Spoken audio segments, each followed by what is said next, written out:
पूर्व प्रधानमंत्री और भारत रत्न अटल बिहारी वाजपेयी देश के एकमात्र ऐसे राजनेता थे जो 4 राज्यों के 6 लोकसभा क्षेत्रों की नुमाइंदगी कर चुके थे।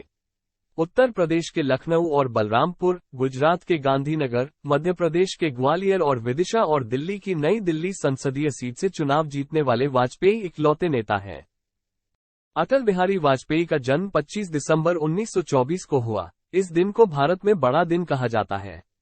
वाजपेयी 1942 में राजनीति में उस समय आए जब भारत छोड़ो आंदोलन के दौरान उनके भाई 23 दिनों के लिए जेल गए।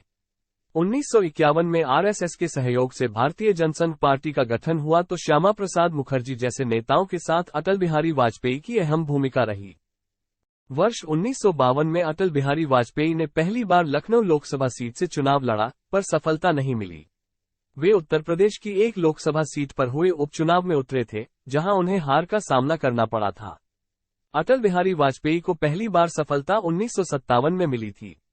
1957 में जनसंघ ने उन्हें 3 लोकसभा सीटों लखनऊ, मथुरा और बलरामपुर से चुनाव लड़ाया।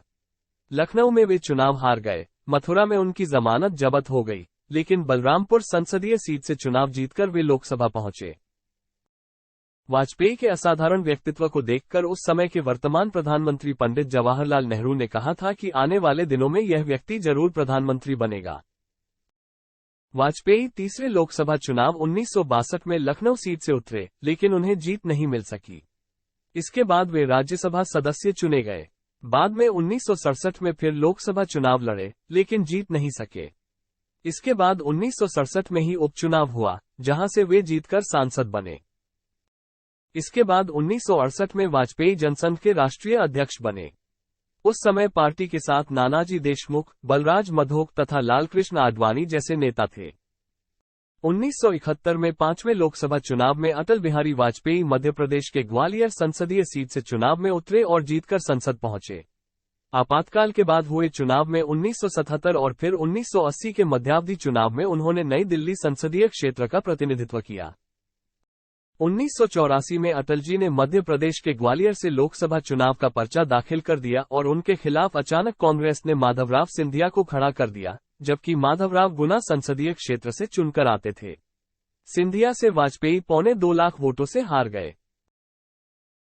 वाजपेयी जी ने एक बार जिक्र भी किया था कि उन्होंने स्वयं संसद के गलियारे में माधवराव से पूछा था कि वे ग्वालियर से तो चुनाव नहीं लड़ेंगे।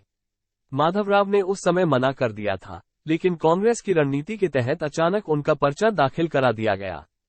इस तरह वाजपेयी के पास मौका ही नहीं बचा कि दूसरी जगह से नामांकन दाखिल कर पाते। ऐसे में उन्हें सिंधिया से हार का सामना करना पड़ा। इसके बाद वाजपेयी 1991 के आम चुनाव में लखनऊ और मध्य प्रदेश की विदिशा सीट से चुनाव लड़े और दोनों ही जगह से जीते। बाद में उन्होंने विदिशा सीट छोड़ दी। 1996 में हवाला कांड में अपना नाम आने के कारण लालकृष्ण आडवाणी गांधीनगर से चुनाव नहीं लड़े।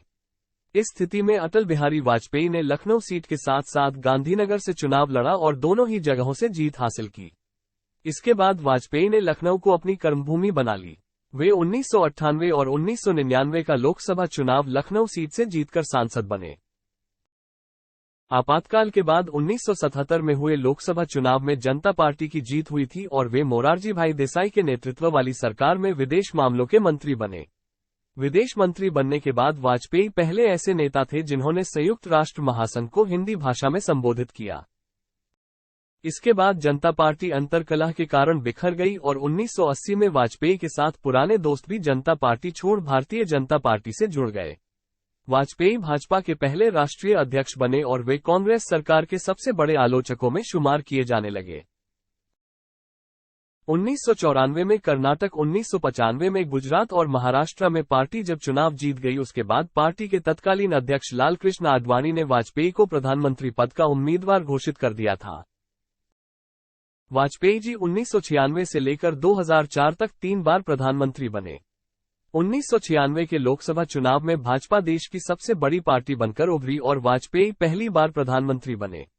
हालांकि उनकी सरकार 13 दिनों में संसद में पूर्ण बहुमत हासिल नहीं करने के चलते गिर गई। 1998 के दोबारा लोकसभा चुनाव में पार्टी को ज्यादा सीटें मिली और कुछ अन्य पार्टियों के सहयोग से वाजपेयी जी ने एनडीए का गठन किया और वे फिर प्रधानमंत्री बने। ये सरकार 13 महीनों तक चली, लेकिन बीच में ही जयललिता की पार्टी ने सरकार का साथ छोड़ दिया, जिसके चलते सरकार गिर गई। 1999 में हुए लोकसभा चुनाव में भाजपा फिर से सत्ता में आई और इस बार वाजपेयी जी ने अपना कार्यकाल पूरा किया।